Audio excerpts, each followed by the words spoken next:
So, council table of leaders today. Thanks everyone for sharing a little bit about who you are, what you're doing, and what Papa's got you doing. Today, it's kind of an interesting discussion I'd like to have. So if you can just free yourself to have an open mind and just, whatever comes out, it's fine. We are going to record this so that other people might see it. I'm always suspect to myself to just say, well, sometimes we'll get into discussions, and I'm good with at the end of this. If we say, hey, let's not record or not distribute this, I'm fine with that too. So y'all tell me at the end what you want to do. But as I was praying about this and looking, as I often do, into the future and just say, what's kind of coming at us, and how can I help as a leader, lead us maybe in a direction. And again, when I think of leadership, I'm a good follower, hopefully, of Jesus. So just like all of you are.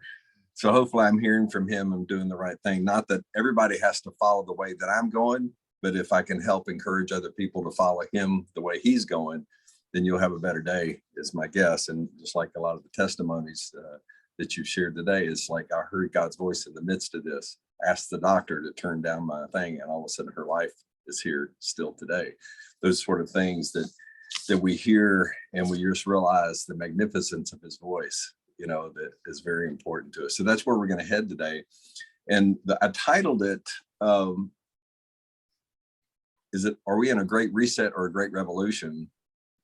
And we can use other terms around this, but I used reset intentionally because that's a word that's been bounced around a lot in the environment. And that's where I'd like to head today. And then the word revolution has been thrown about a lot, particularly in the last, I'd say, 12 to 24 months. And so I'm using that, but also I'll share with you a little bit later. And some of you already have heard this before, but just some of the ways that the Lord has given me themes for the year, and I'll incorporate that into some of this. But if we're good with just letting that kind of set the tone, I'd like to ask you a few questions. And so if you will just respond spontaneously or however you feel. What changes are you seeing in today's culture? And I'm gonna put it in the 7 Mountain genre. I'm gonna just rip through and kind of define in different culture settings. What changes are you seeing in business? What changes are you seeing in the government? What changes are you seeing in education, in the family, in church, media, and entertainment? Some people go, there's the 7 mountains, 7 spheres, and so on. But it does give you a context that you might be plugged into one of those areas. And you might be seeing more dramatic changes in those areas. So I'd like to just hear, what are you seeing? What's going on in your world that you're seeing? And you can define it, if you want, in both the good and the bad. I'd like to hear both of those. If you're seeing good, if you're seeing bad, I want to hear both of those. So somebody jump in, help us out. What are you seeing in those 7 spheres, or in one of those spheres?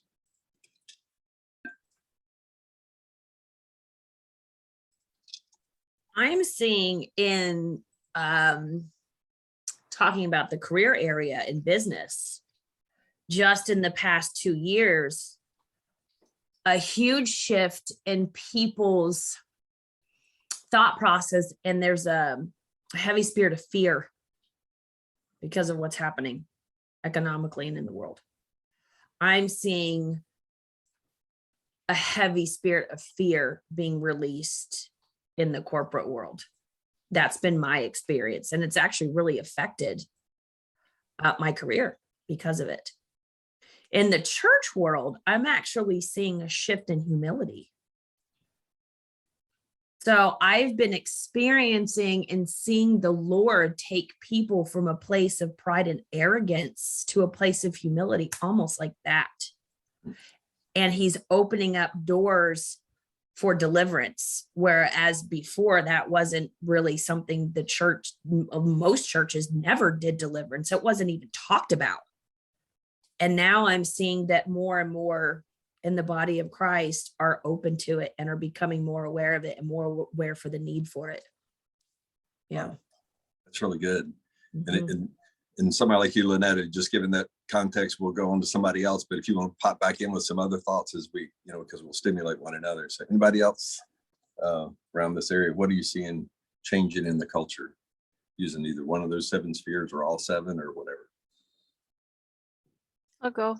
I see a lot of aggression, increasing aggression, which is making my company more profitable, unfortunately, but there's just such heightened anxiety right now. And I read this morning that 16% of women in the US are on some kind of antidepressant, anti-anxiety medication. And, they're just turning to lots of things other than the real answer. But I do hear from our clients and through, all of our social media channels that, and from the professionals that we train and deal with a lot, that aggression is increasing, high conflict is increasing, blame is increasing. People just have they're not hitting the brakes anymore before they, have some extreme act or something. And a lot of professionals are saying, I only got a few years till retirement, but I'm just done. I went out now. So, and then on the other hand, I see kind of what you're saying too, that we are getting, this is happening in the church as well, in the Christian community. And I think there's fear also in the Christian community about some of the things that are going on. And so it's either you stay in fear or you rely more on the Lord. And so I'm seeing some shifts toward the Lord, and some staying in fear. Hear you. Thank you. Deborah, got any thoughts? Wise lady. Yeah. I see both what Megan and Lynette are saying. I guess since I quit my job a couple of years ago to kind of walk by faith and launching something that will be a living organism related to the faith community, sort of my sphere is more in that realm. And I have seen that increase in fear and hostility. Even racially, I've had some experiences that have been kind of really shocking to me, that in the racial tension sort of thing, even just driving on the road, if I'm just not super attentive to somebody who wants to get over and they happen to be of another color driving, they start hurling expletives at me with intense aggression. And I'm like, oh my gosh. And even getting on an elevator or off an elevator, I get pushed out of the way. It's literally that impact of the educational thing about, the whites are evil, basically. Like I saw one little story of a child came home and said, "Daddy, am I evil because I was born white?" And there's not so much a push for the cooperative equality in our society we've seen in the past. It's more people being pitted against each other. So I see that conflict and that hostility, increasing. And I do believe a lot of it's fear and anxiety based because of just the dynamics we're seeing in our government and our culture. But even Bill, what you said, is it a reset or a revolution? I would say that from my perspective, I'm seeing both elements taking place. I think the government has had a behind the scenes of agenda for a reset, but I think God is on the move to do a reset in the church, shifting us out of some of our old religious patterns and moving us into more heavenly wisdom and understanding our identity and authority. And I think in a lot of ways, the church has been cloistered and become a subculture, and we're being invited back by the Lord and to be salt and light in the midst of community. And governmentally, there's a place where, like, even scripturally, Haman overplayed his hand. Satan often overplays his hand, and God allows him to do that in order for him to hang himself in his own noose, basically. in many ways, I feel, like we are in that place. Some people feel like, we're at the last days and the Lord's coming back immediately. Some people don't feel that way. But I do think that a lot of people are recognizing that our only hope is in a true relationship with God where he moves sovereignly. And there's been a sense of, we're at a historical Red Sea moment, and that if God does not move to part the Red Sea and then drown our enemies in it, that, we will not have a promised land in the future, but we're going to have a lot of difficulty and persecution. And I do think that there's been a place where we're in Reformation or revolution. We're coming out of a church that has basically dissipated its power and become more progressive, more, connected internally, a lot of talk about the Lord and things, but we haven't moved in the fullness of that power and authority. And when I say there's a reset, I think that God is moving among his people to reset our view of ourselves and our relationship with him, where his power and authority will begin to move. I've also seen that people are waking up to a point that they are standing for what they believe in, for freedom. And some of that you see in the education, where the moms began to say, look, we don't want our children trained with this kind of thought or this kind of sexual exposure. And that there was that pushback where, the memo or whatever, investigate the mothers or look at them as terrorists or threats to the school board. That really was another place where, maybe Satan overplayed his hand, and now it's been used by God to cause his body to stand up and arise.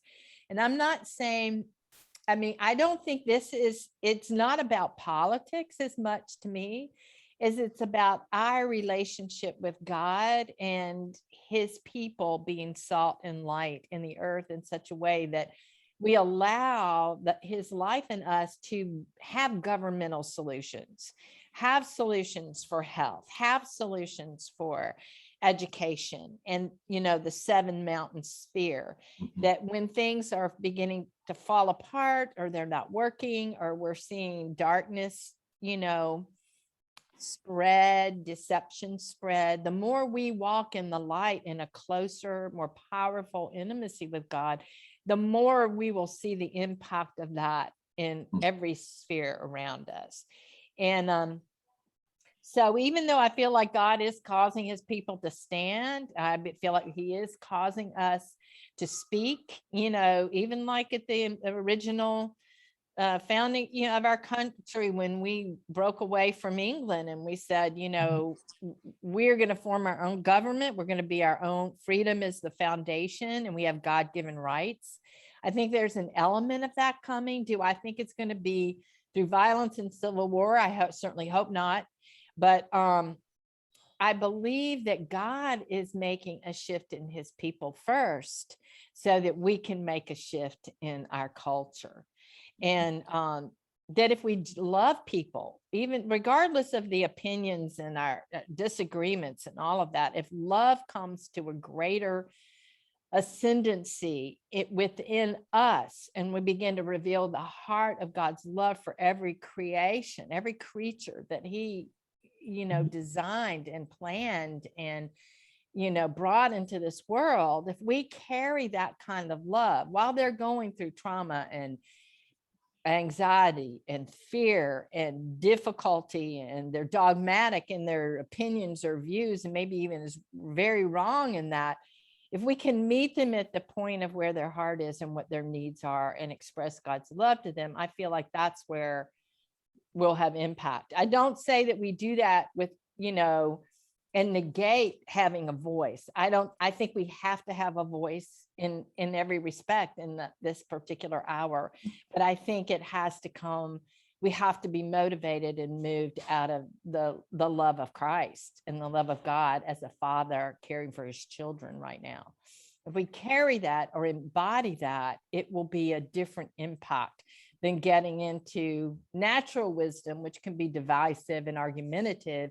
We need the wisdom from above, with purity and gentleness and genuine heart and care in the midst of business, in the midst of government, in the midst of, every arena.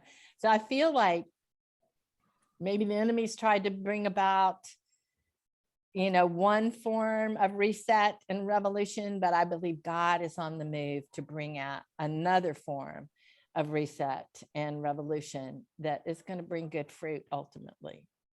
And I do also believe, with what our brother said earlier, that there is a great point of revival coming. And I think and preparing myself physically, emotionally, spiritually, all of those ways is important.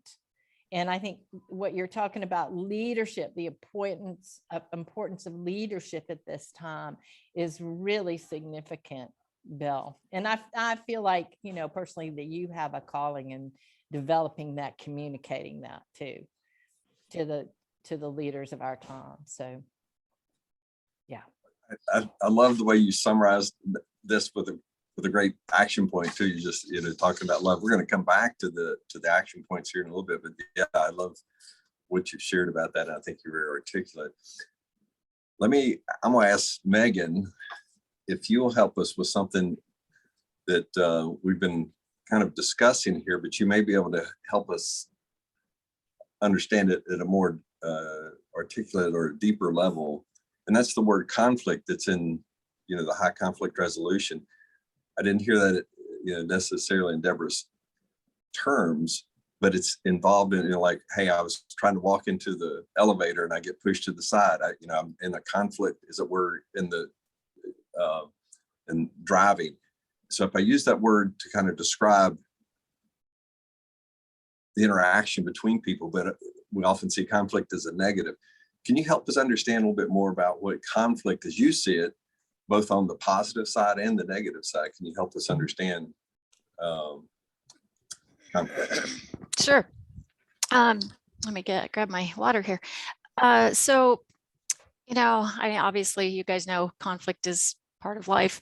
And so, we've all had conflict management seminars and you learn different strategies, and those work with 80% of the people. Maybe 10, 15, 20% of people, probably higher, are what we consider high conflict personalities. And we look at it, you kind of have to look at it as they have a different operating system. And like an Android phone versus an Apple, is it called iOS or whatever? We just don't know it, because we know that some people are really challenging and difficult, but we don't really understand that they have a different operating system. And so we need to have a different strategy for them. And so that's really what our expertise is that high conflict personality. That operating system is fear-based. So there's 5 basic types. One is fear of feeling abandoned. And that's kind of the borderline personality. Fear of feeling inferior. That's the narcissistic personality. Fear of feeling dominated. That's the antisocial sociopath. Fear of feeling ignored, histrionic, and fear of feeling betrayed, and that's the paranoid. And so their default is to feel superior, to feel connected, to feel dominating. Whereas the other 80% of us, our default is not that. Our default is we don't have to feel superior to feel okay, to not feel anxiety. So they're just kind of walking around, and all their relationships, I call these relationship disorders. In those relationships, their brain is constantly assessing, without them knowing it, if your tone of voice, your facial expression, something you're doing, you giving someone else more attention, giving them praise, their brain's assessing all that. And if the brain believes that's true, that their fear is their worst fear, the fear of feeling inferior, is activated, then they go into a mode of blaming, being very all or nothing, being very out of control emotions, unmanaged emotions, and that's when you see extreme behaviors. The elevator, being nasty, making hostile attacks in emails, social media, blaming, public shaming, all of those things come in those moments for these people. And so that's their ordinary conflict resolution strategies don't work with them. And then you add on top of that our brains often get emotionally hooked when they're fired up. It's their amygdala, is sending off signals. I mean, their body language, their tone of voice, their anger, their whatever comes to us, and our amygdala picks up on that and says, okay, I've got to defend you now. So now I'm going to put you into fight or flight, shut your logical thinking down. And then we're emotionally hooked. And now it's on, right? So we're either, like, if you're a conflict avoider, you might just want to, just clamp down, don't know what to say, get out of the room. I don't want to deal with this. If you're more of a fighter, I'm a fighter, meaning I like to explain everything. I'm just an explainer. And with them, it doesn't work. And it just keeps it going. So there's a whole lot of different strategies, but the really simple, quick one is when they're upset, you give them what we call an ear statement: empathy, attention, or respect. And it's simple. It's like, tell me more. Oh yeah, I get it. I understand. So you always have to give them a little sugar. And that's just in the moment to calm them down before you can get them thinking. So it's kind of calm before think.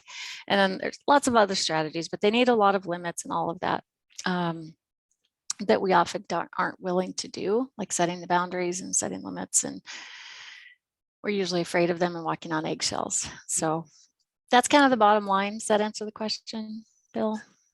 I think it does.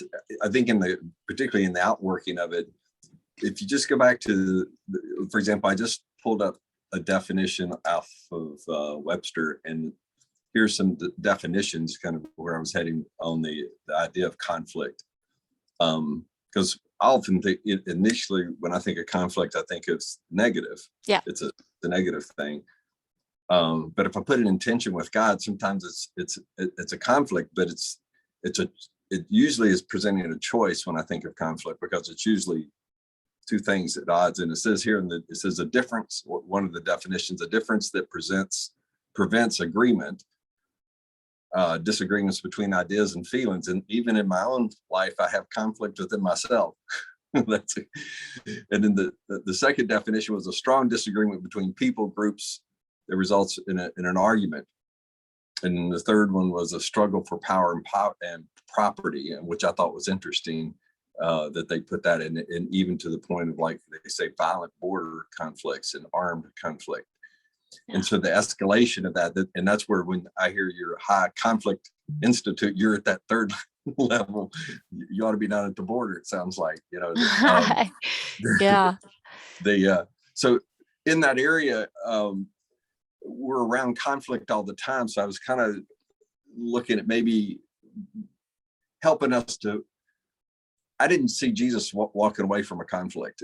It kind of is where I'm heading with this. Right. How do you help us engage when we first feel the tension, like, that's conflict. I don't want to, go disrupt this. And you helped us understand where those feelings come from. Yeah. They can help us engage to see the positive side of conflict, and what you often see when we do get through a conflict resolution, what empowers us after that. That's kind of where I'm heading with this. Okay.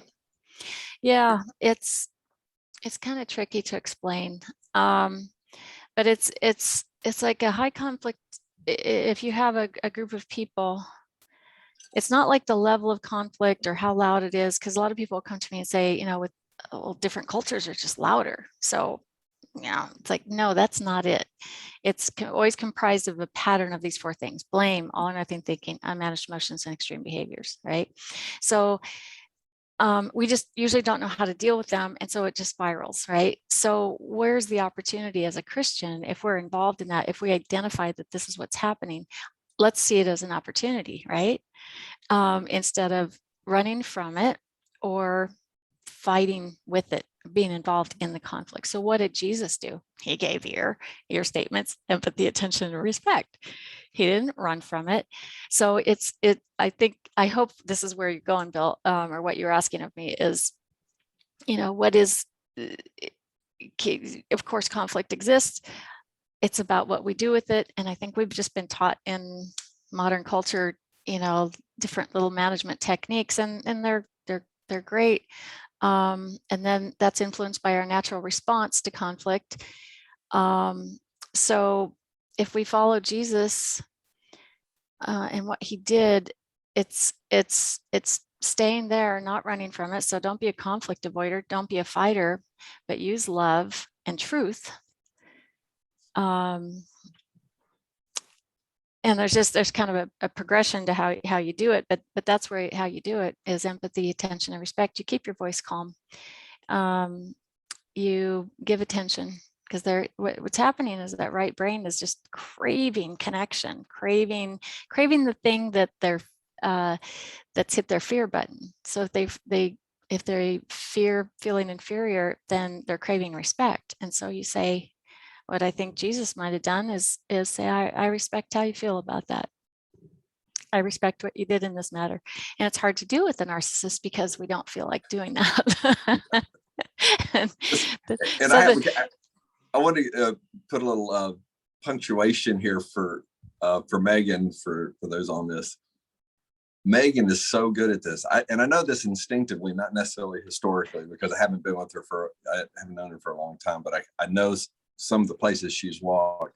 She's so good at what she does, she doesn't even know how good she is. It's kind of like the person can hit a home run every time they go up to the plate. And I'm fluffing her skirt a little bit here, but here's the point. She just said some incredible things about being at ease and speaking the truth. And see, this is where, if I were to insert something in here, some of the divine wisdom that Deborah was talking about, what I saw Jesus always do is, for example, when the woman was brought into conflict because she was in an adulterous thing going on, the guys bring her in, let's stone her. Immediate conflict on all sides. Somebody's going to die here, possibly. If in some of the racial tensions of today, a fight could have broken off, and people gotten killed.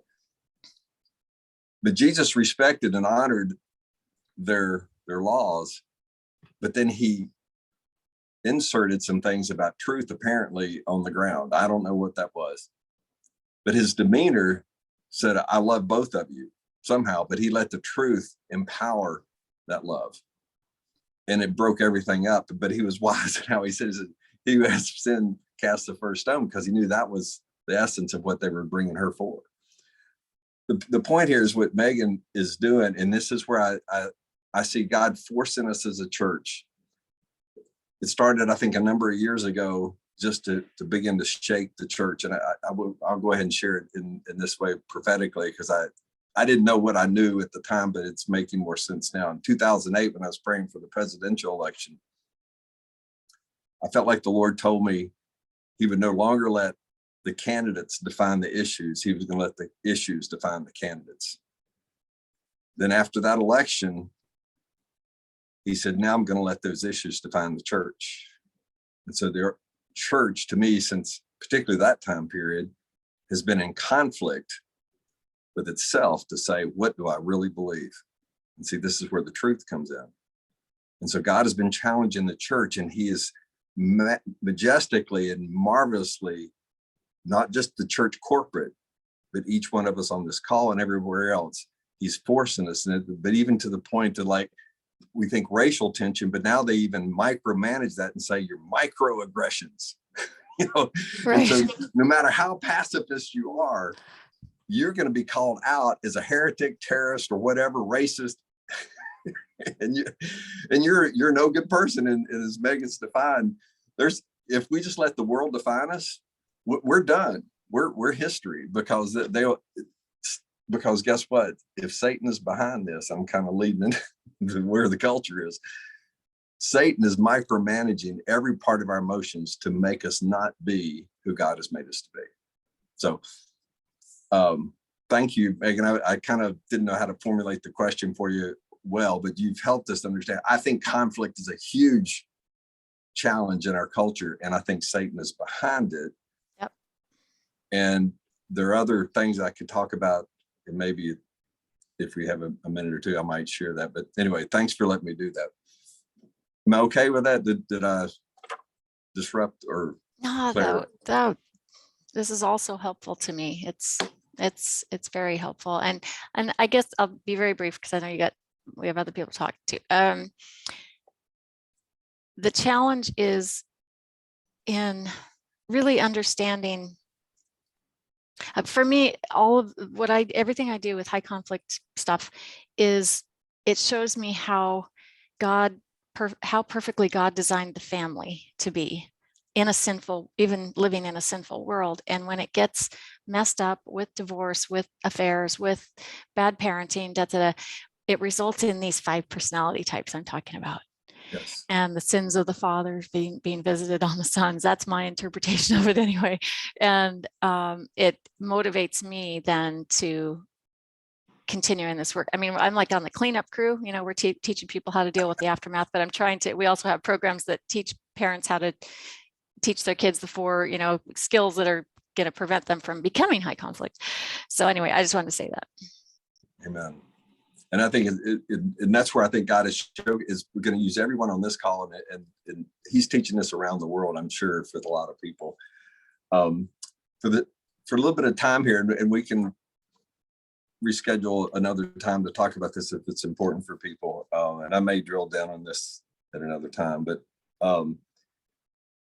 does anybody want to take a shot at if you've seen these things in the culture? For example, y'all mentioned fear, the tension, some of the context of like in business being forced into certain things. Is there anything that you're seeing that's sort of not monolithic, but one universal thing that you think is triggering it all? Is there anything coming to mind when you look across the 7 spheres or in your area? And again, fear was kind of the universal term that we used earlier.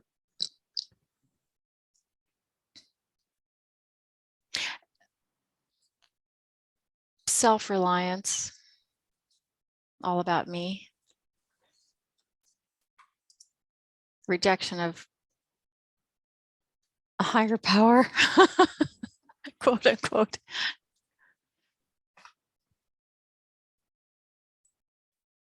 Anybody else?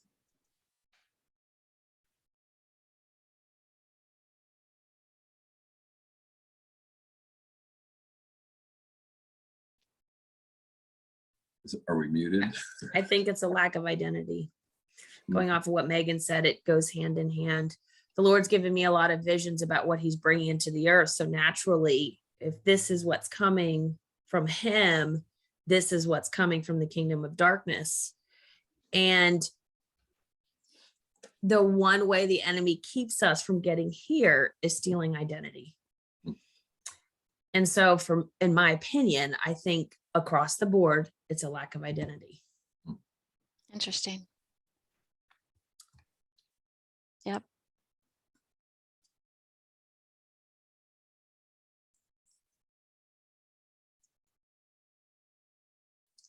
Always searching for identity. Oops, sorry. No, go for it. I was going to go to another question. Like my niece who was searching for identity, so became a boy. Surgeries, hormones, the whole thing. Got a nephew did the same thing. Got lots of people in my family doing all kinds of stuff, and you're right. The bottom line is they're searching for identity.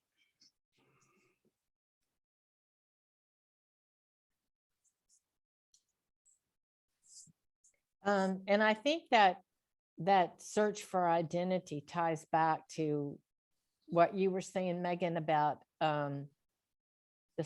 people being self-focused or self-centered, self-reliant.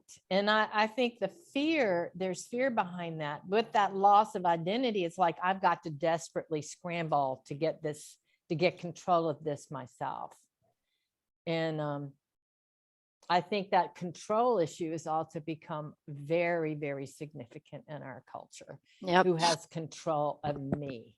So that's all, identity, fear, self-reliance, control, that all interfaces together. And I also want to make a comment, Megan, what you're talking about and how to given like the ear, give empathy, attention, respect.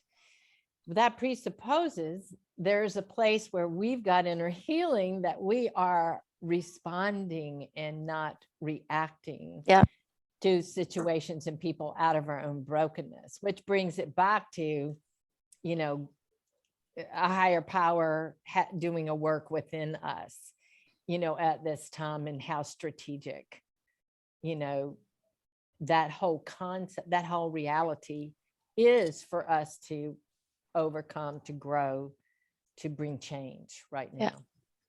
100%. You're spot on. That human condition, right?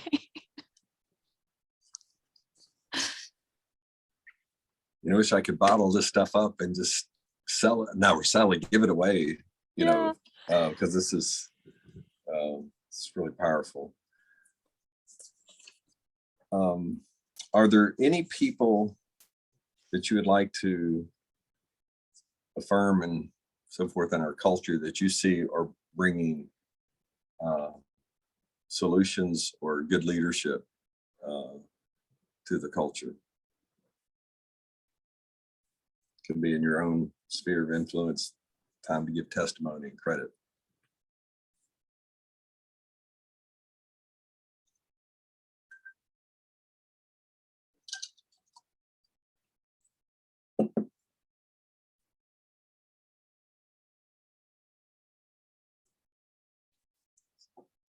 I guess on the political landscape, it would be people like, Ted Cruz, Marco Rubio, I guess a variety of others. That's leadership, and several coming up also in politics that, Christians that are standing up to influence.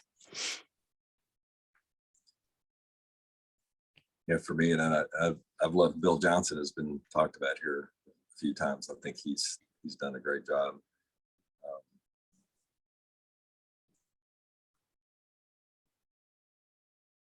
Anybody else? 330 million people in our country, and we're Yes. struggling to think of, isn't it? I don't know if you guys are experiencing that, but I'm like, who? Well, this is where the fun begins. Is sometimes we're looking at the bigger picture. Now, for example, I'm looking at Bill Johnson, but there's some people. On this call, one of the things that I love about the council table, which is a little bit of my demeanor, I'm looking for people who want to be champions. So champion kind of has this things that we're on the winning side, and so to me, to find that if you're above 50% of really wanting to follow Christ, and I think all of us want to follow Christ, we just don't, sometimes have the urgency or the energy to do it.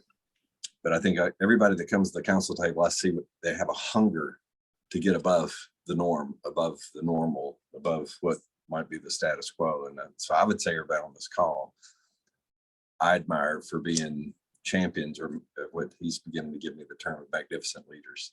And it follows into that Galatians 2:20. I no longer live. It doesn't mean I'm diminished in that regard. It just seems that I'm no longer living just for me. I want to be married to Jesus. I want to be his wife, sort of idea. And I want to give, everything to him. But in that, he leads me well. So I think everyone on this call is that way. I would like to actually acknowledge and recognize you, Bill. I think that you're somebody that the Lord has highly anointed to influence and to cultivate leaders to lead the charge in what he's doing. I know your identity conference that I attended and brought my niece with me was powerful. And I learned a lot from that. So honor to you. Thank you. Now, and I'm learning to receive that. I didn't used to do that very well. I'm serious. Yep, that's growth. Yes. And I second that. I'm so happy to be a part of this. And it's because you started it.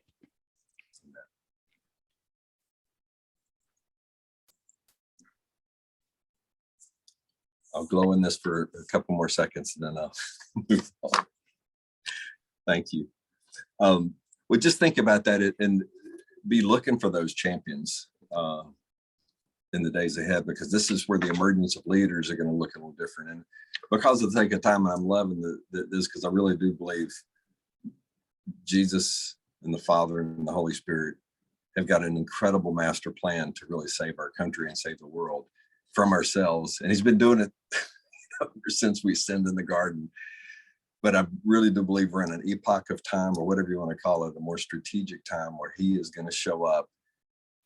And just like I'll just say there's the Kairos and the Chronos time. Chronos is our TikTok time. The Kairos is the divine times coming in as a part of that. And I think we're in a Kairos. I almost feel like there's another term out there that I don't even know what it is. It's like when Jesus showed up on the earth, and it's kind of my funny, but I think it's kind of a powerful way of distinguishing.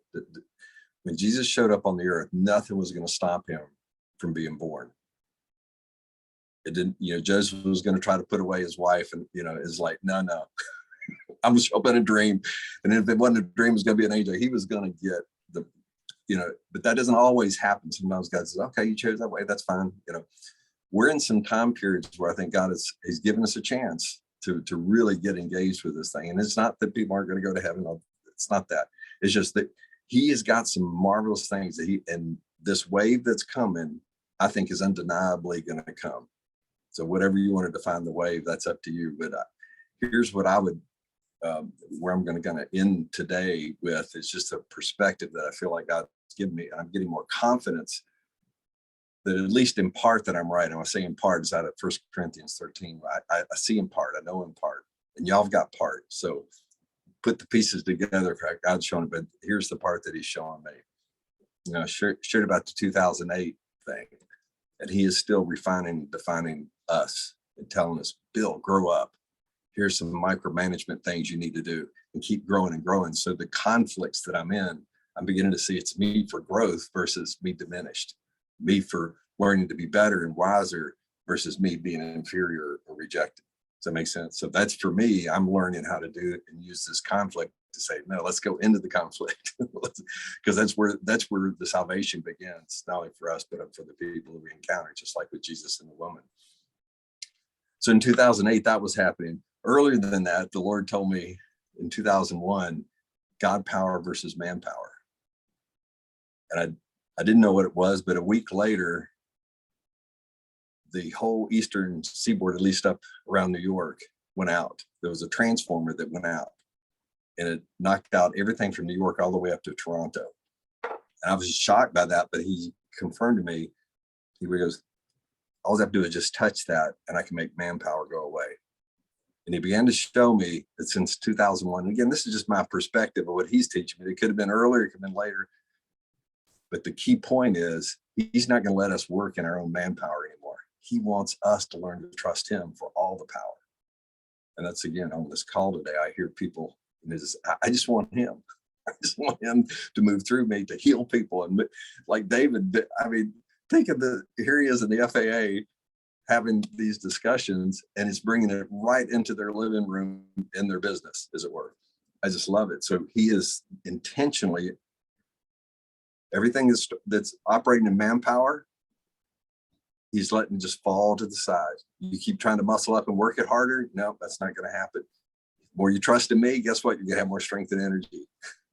It's just, he's God. He can do this. So I'm learning these things. And that's what I would say to, there's a push right now, I think, by the demonic to try to use all the manpower we can to figure it out and to move things and to push things out. And God's going, you're just going to blow yourself up. And so all the people that are, like you had said, I think, Megan, about the self-reliance thing, I was on a friend of mine interviewed George Barna. He sent me the video, and Barna was doing a thing on millennials. And everything we touched in today, he said the millennials were saying, he said that 96% of millennials don't have a biblical worldview. Now, that's in America. And most of us kind of understand, and maybe even in my generation, when I was a millennial, as it were, in other words, in my 20s or so forth, I did have a biblical worldview because God helped me with that. But I kind of wonder, where was everybody? Everybody kind of like gone to church, but whether they had a biblical worldview, I don't know. But the point being is that we're an age and a time where the millennials are going, what's going on? And then he began to say, George Barna began to say that the millennials particularly are fearful and full of anxiety, and over half of them self-diagnose themselves as having some malady like depression, anxiety, panic attacks, and so forth, and they're taking medications for it. Now, he didn't compare it to like 10 years ago or 30 years ago. He didn't say that, but it was just interesting. He was just saying these are the underlying things that are going on with the millennials. I think it's going on in all the culture, but the millennials, just because maybe they're, younger and don't have the experience like some of us who've been around a while, you can kind of say, okay, this is the way this is going to turn out. And there's less fear because of a little bit of our knowledge. But the point being is, God is shaking everything that can be shaken. And sorry, I'm getting a call here. There you go. He is shaking everything that can be shaken. And that's what he told me in 2010. And it was dramatic to me at the time, and I could share a little bit more about it. Where it tied into me last year, it actually started in 2019, but in 2020, in January 2020, some of you have heard this, and he told me the dark clouds of his presence with a gold lining were coming upon the earth, January 2020. Now, I'd been hearing it the year before, but I felt like he said, okay, now declare it. And I had no idea what I was talking about, more than I just knew that's what he said. And I kind of sensed dark clouds. I mean, Trump was being impeached or at the time. And then later, all of a sudden, a month or so later, we're in the midst of a pandemic. And all of a sudden, then another month later, we're all in shutdown. And it looked like dark clouds were definitely hovering over us. But it was interesting to use dark clouds of his presence with a gold lining were coming. And as he began to teach me about that, and this is where it's important for today, to have a hope and an optimism, let's go into the conflict. I'll just share it as quickly as I can. The dark clouds, as he said, are going to drive you to decide about fear. Dark clouds are fear. And the analogy that I would use is like a friend that often's on the call here. He's from Nebraska, and he knows what it's like to see a tornado and dark clouds coming. And typically you go underground in fear for your life, to say, hey, but that's wisdom, right? Go underground and do that. And that's where a lot of people today are being driven by fear, because all the chaos that's around us, all the conflict that looks like it. And people just say, you know what, maybe if I just, go to work and do this, and maybe it'll stay out there. But I'm telling you, God is just forcing every person on this planet to have to deal with this fear, because what he says, it's a dark cloud of his presence with a gold lining. It's either fear of man or failure or catastrophe, or is it the fear of God? And as Deborah said, we need divine wisdom. And so if we lead ourselves, if we choose in the conflict, if we choose in the uncomfortableness to move into the fear of the Lord, guess what? That's the beginning of wisdom. And what it really says is, okay, God, it doesn't make any sense to stand out here in the storm, but see, this is what my wife has taught me. Now, my wife, she's 5'2". She's a sweet lady and everything, but she's not one that loves, like, I don't mind going into, I'm not a fighter, although I boxed in college and I've done some other stuff, but I'm not that kind of person that just loves just going, let's go take them, like a Marine or something. But when a storm comes at the beach, particularly, she runs into the storm. She wants to go out and stand right in the wave and let those things. And she says, what I do is I feel God's presence in the storm. It makes me cry, because she's correct. She is that mama bear in that regard. I want God to show up, is what she's saying. And I love it when in our back deck here, when the leaves are blowing and, we got 30 and 40 mile an hour winds and the dark clouds are there. She's out there because she says, I feel him in the presence of this. See, that's the dark clouds of his presence. She sees that. And see, that's where the magnificent leaders on this call are.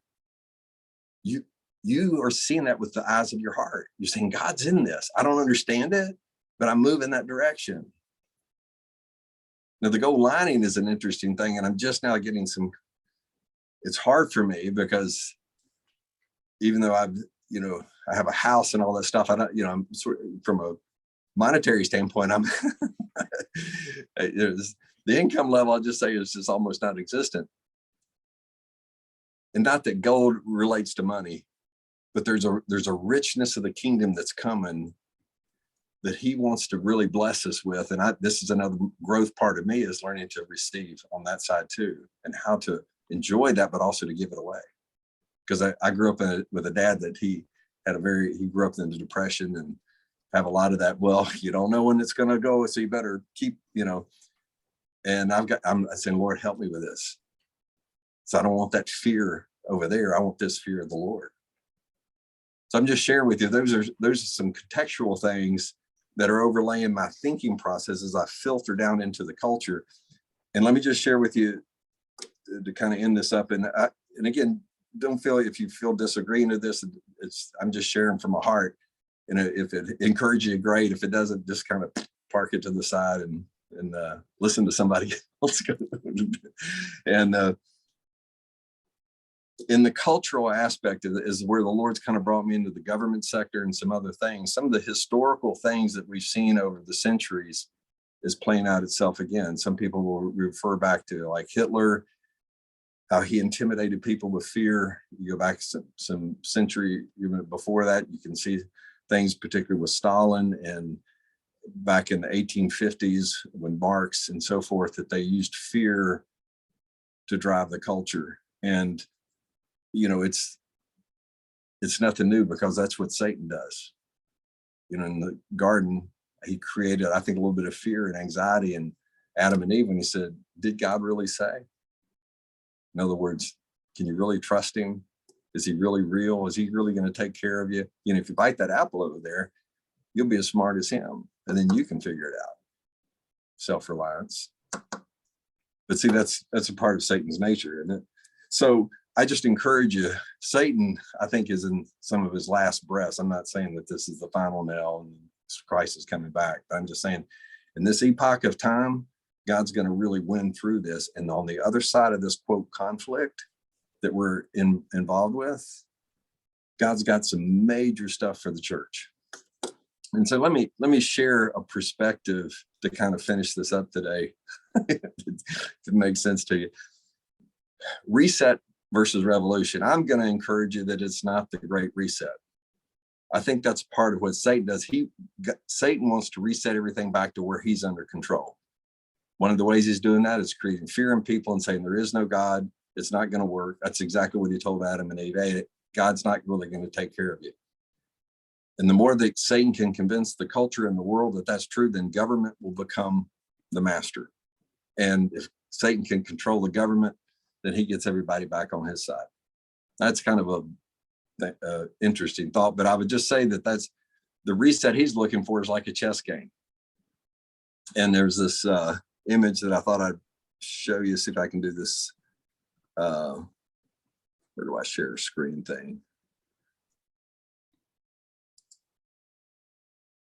Where is my screen? How do I do that? I thought Over at the bottom. Yeah, is it not share screen? Is it? It's yeah, it should say share. And I thought it was somewhere. How do I do that? Yes, Anyway. it says share screen. Oh, there you go. I just click. Oh, I was clicking on the little up button and I just clicked the whole thing. And there it is. Okay, here you go.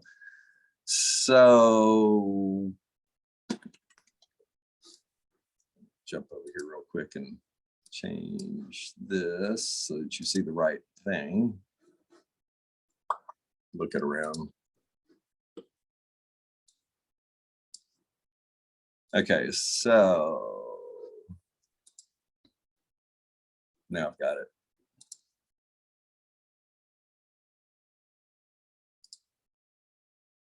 Okay, can you see that? No. Oh, there it is. Try the word share. so these are two-dimensional chess, right? You're familiar with this. And let's say that this is the one Satan wants us to look at right now, or this is the way it is. And the Great Reset, he's just going to keep the board the same, but he's just going to change the color of the pieces. And in other words, he's just going to change the people around, you know, put somebody in government that wasn't there before, or move people out and blah, blah, blah. But he likes the way he set it up before.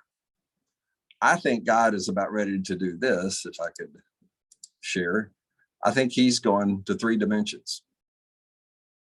Now, I've never played 3-dimensional chess, and it may be too confusing for me if I tried. But the point being is that the patterns that we've been living in, I'm going to stop my share screen. I just want to encourage you that the norms of the past, and most of us know this now, that he's just not going to let us do it the old way. Personally, he's not going to let me live some of the thought process I've had, lies about myself or whatever else. So I start with me first. And then in my family, I've got to be willing to say, Father, show me new ways of doing this. As I move forward into the culture, this is where I'm beginning to say, and y'all going back to your true identity point, the more that I get this right, it's going to revolutionize the culture, because they haven't seen leaders of this magnificent display. I think maybe they didn't see it quite like this even in the first century. And I'm not saying we're better than the apostles. All I'm saying is what Jesus said is, greater works will you do than I did, because you got the Holy Spirit. And they had the Holy Spirit, but now we've got a magnificent collection. They started with a smaller group, is the only thing I'm saying here.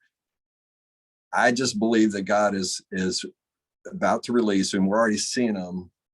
Well, I was saying, what people are you seeing out there that you're seeing doing this? And I would pray for them and encourage them, because it's those mama bears standing up, it's those people going down to the local community and whatever. Those are the ones that God is beginning to raise up to say, there he is, there she is. Those are the magnificent leaders. And we're not looking, everybody wants to see, you know, that powerful person that's up there and it's got 100 followers or 100 million followers on Twitter or whatever. And I'll just share this again. It's not a pride or insecurity in this. I'm stunned sometimes that I even share it, because I don't feel like I have the position, you know, to share. But I was a part of the thing that Billy Graham group asked me to be a part of. There was a collection of people across the country. And I was one of 2 people that were from the quote business sector. The rest of them were, we'll just say, theological evangelical leaders from around the world. And they were talking about the crisis of Christ in the culture. And on the 3rd day, we were, you know, kind of at the end of the thing, and there was a lament going around the table, particularly among the theologians, because the other business leader had to leave. And so I was kind of the only sort of interesting person that didn't have a PhD behind his name. And they were saying, gosh, where's the Billy Graham that's going to stand up and help us go the way? And just in the context around the room are people that are saying, hey, I've got, you know, I'm overseeing 10,000 churches. I'm overseeing this. I'm in Africa. I'm blah, blah, blah. And I just kind of got this mama bear thing in me. And I said, you know, you are the Billy Graham. Get a grip. Yes. I was sort of appalled by, but that's where it says, I don't want the conflict either. Even though they're overseeing, you know, they got the position, but putting yourself out there, saying what it's got to be said. But see, goes back to your point, Megan. The greatest invention, if God had an invention, was not only man, but marriage. And marriage is the greatest place for leadership to develop, because it teaches humility, but it also teaches you how to walk and sometimes say the hard things, but also know how to comfort the hard things if we let it. So I just want to encourage you today, God's on the move. I would use the word revolution, because that's the 3D model that God's bringing. And in the context of revolution that he was teaching me, he gave me this theme in 2018 for the year called Revolutionary Revival. And he's going to revive the church because we've been weakened and so forth. But he's brought us to a place of weakening, so that it's not by our own strength. It's not the manpower anymore.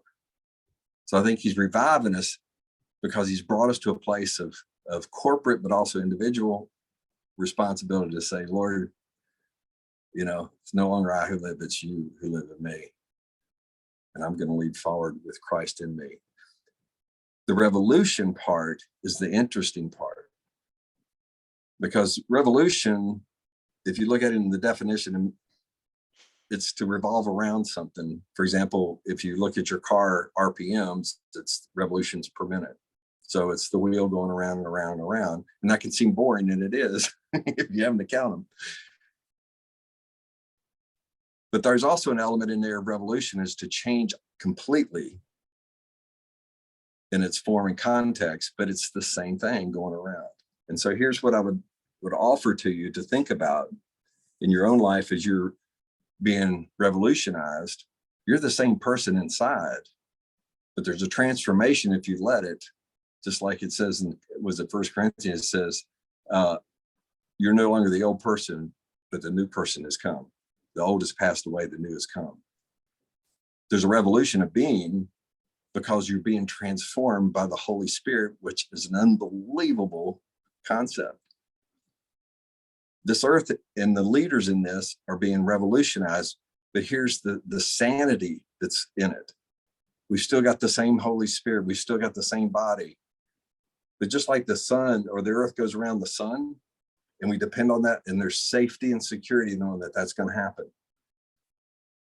If the sun is Jesus, if the sun is the word of God, if the sun is the Holy Spirit in you, just like when we go around the earth, we change through 4 different seasons every year going around here. But we're the same person, but every year is a different year.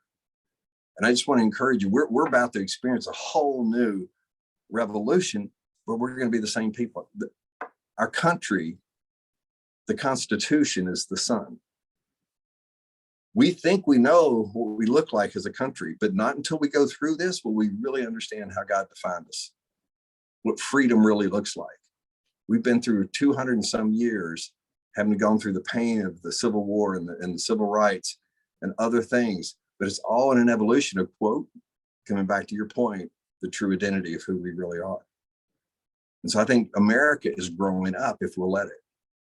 What Satan would love to do is destroy it.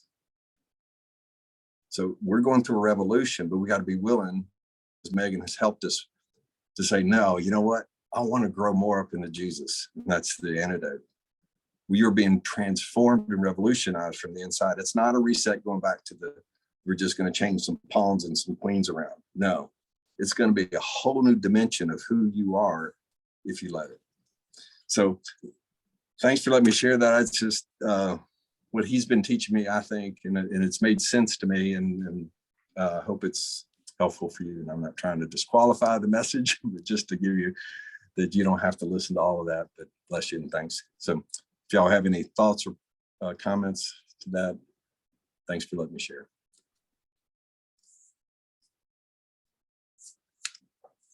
I always have comments, but I always want to wait for other people to have their comments first. Ladies? No? So one thing was said today about Satan oversteps his, how'd you say that? Oversteps his, overplays his hand. That meant a lot. That was a big impact on me. And then revolution and this three-dimensional thing, Bill, is all of this is very encouraging and much needed, at least by me. And by the way, I own the domain conflictrevolution.com, and I've never used it. So if you want it, it's yours.